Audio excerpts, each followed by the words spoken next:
ہاں حمیدہ مت کرنا، حمیدہ. تو یہ ایک موقع ایسا ہے کہ وہ صرف ایک روایت کے اعتبار سے صرف مقتدی کرے گا. وہ کیا کہ امام صاحب جب کہیں گے کہ سمیع اللہ لمن حمیدہ، تو مقتدی کہے گا کہ ربنا لک الحمد. یہاں ایک بات اور سن لیجئے، حدیث میں حضور سے ربنا لک الحمد کے 3 طریقے مروی ہیں،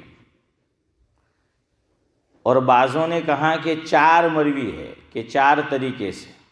نمبر 1، عام طور پہ سعد اللہ صاحب ہم کیا بولتے ہیں؟ ربنا لک الحمد، یہی بولتے ہیں عام طور سے، کہ سمیع اللہ لمن حمیدہ، یہ امام نے کہا.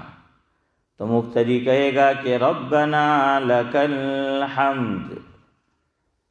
اور حدیث میں یوں بھی ہے کہ ربنا ولک الحمد. اس میں صرف کیا بڑھ گیا؟ واو بڑھ گیا، واو. سعد اللہ صاحب آپ نے نہیں کہا واو ہیں، آپ نے آج سنا تو آپ کو کہنا چاہیے تھا واو. بہرحال تو ربنا ولک الحمد. چودھری صاحب 2 طریقے ہوئے. دیکھیے ہم افضل طریقہ کے پر عمل نہیں کرتے، اس لیے بتا رہا ہوں. کل صبح سے اب اس پہ عمل کیجیے جو افضل طریقہ ہے. میں پھر سے بولتا ہوں، 4 طریقے. ربنا لک الحمد نمبر 1، ربنا ولک الحمد نمبر 2، اور نورانی بھائی نمبر 3 اللہم ربنا لک الحمد، اور نمبر 4 اللہم ربنا ولک الحمد. بہت آسان ہے. پہلا ہم نے کیا بولا؟ ربنا لک الحمد. اب اس میں صرف اللہم بڑھا دو تو 2 بن جائیں گے، کہ ربنا لک الحمد آگے اللہم بڑھا دو، سیم ٹو سیم ہے. اللہم ربنا لک الحمد ایزی ہو گیا نا، یاد رکھنا کہ اللہم بڑھانا ہے. اور اللہم تو بہت آسان ہے. ہم دعا کرتے ہیں تو عام طور پہ پہلے کیا بولتے ہیں؟ اللہم، ہے نا. اللہم آتا ہے. قرآن کریم میں اللہم نہیں ہے، قرآن کریم میں ربنا ہے. عام طور پر ربنا ہے، ربنا سے دعا شروع ہوتی ہے. اسی لیے وہ پاکٹ سائز کتاب بھی چھپی ہے حسن بھائی، اس کا نام ہی ہے چہل ربنا. اوپر لکھا ہوتا ہے قرآنی دعائیں چہل ربنا. تو ربنا سے عام طور سے قرآن میں دعا شروع ہوگی ربنا سے.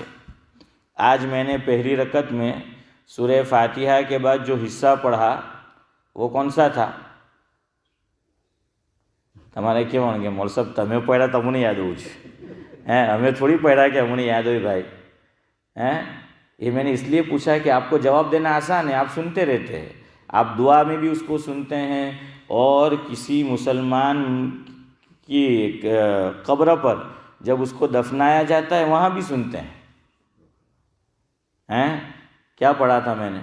کہ ربنا لا تؤاخذنا ان نسینا او اخطأنا. یہ میں قرآن کا انداز آپ کو بتا رہا ہوں. قرآن نے ہمیں عام طور سے سکھایا ہے ربنا، کہ بھائی ربنا جو ہے. اور مجھے آج اچانک سے یاد آیا، سعید چچا راوت مرحوم نے ایک دن مجھ سے پوچھا تھا. اس دن تو مجھے یاد نہیں آیا، بعض مرتبہ بات اچانک یاد آ جاتی ہے. انہوں نے ایک دن مجھ سے پوچھا تھا کہ مول صاحب قرآن کریم میں عام طور سے دعا ربنا سے شروع ہوتی ہے، تو پھر ہمیں جو اس اساتذہ نے سکھایا یا ہم علماء کو دیکھتے ہیں بیان کرتے تو وہ اللہم سے کیوں شروع کرتے ہیں؟ تو اس کی وجہ آپ کو چودھری صاحب کل انشاءاللہ بتائیں گے کہ اللہم سے کیوں. آج صرف اتنا سنو، قرآن کا انداز کیا ہے دعا کا؟ یاد رکھیے ربنا کا. اللہ نے کیا سکھایا؟ کہ ربنا. دیکھیے یہ ایک آیت آئی ہے، اس میں کئی جگہ ربنا ہے، کہ الگ الگ دعائیں ہیں. قرآن نے مجھے اور آپ کو تعلیم دی کہ ربنا سے شروع کرو، کہ ربنا لا تؤاخذنا ان نسینا او اخطأنا. دوسری دعا شروع ہو رہی ہے ربنا، پھر آیا ربنا ولا تحمل علينا اسرا. كما حملته على الذين من قبلنا. پھر ربنا کہ ربنا ولا تحملنا ما لا طاقة لنا به. اور اللہم احادیث میں آیا ہے، اور کئی جگہ احادیث میں نہیں آیا، علماء نے بڑھایا ہے. ہاں، دعا کے اندر علماء نے بڑھایا ہے. حدیث میں آیا، مثال ہم نماز میں روزانہ پڑھتے ہیں، ویسے وہی پڑھنا ضروری نہیں ہے، لیکن ہم عام طور سے حافظ امتیاز وہی پڑھتے ہیں. دعا آفٹر درود کون سی دعا پڑھتے ہیں؟ آیا نا کہ اللہم انی ظلمت نفسی ظلما کثیرا. تو اس میں کہاں سے حسن بھائی شروع ہوا؟ لفظ اللہ سے. دیکھیں یہ حدیث میں ہے یہ دعا، تو حضور سے بھی مروی ہے اللہم، کہ اللہم انی ظلمت. اور میں نے اپنے بعض اکابر کو دیکھا کہ وہ دونوں کو شامل کرتے ہیں. تو میں بھی کبھی دعا میں جہری دعا بھی کراتا ہوں، آپ سنتے ہیں کہ اللہم ربنا، ہم یوں کہہ دیتے ہیں پھر، حالانکہ وہاں اللہم مروی نہیں ہے، نہیں آیا ہے، لیکن ہم نے اپنے اکابر کو دیکھا کہ وہ لفظ اللہم بڑھاتے تھے، اور بڑھانے میں کوئی حرج نہیں ہے، معنی کے اندر بھی بلکہ اچھا معلوم ہوتا ہے. اللہ کا نام ایک ذاتی نام بھی آ جاتا ہے اور صفتی نام بھی آ جاتا ہے. ربنا اللہ تعالیٰ کا ذاتی نام نہیں ہے، ربنا اللہ کا صفتی نام ہے. اچھا، اللہ، یہ لفظ اللہ جو ہیں یہ اللہ کا اسم ذات کہتے ہیں، اسم ذاتی، ریئل نیم ہے اللہ کا.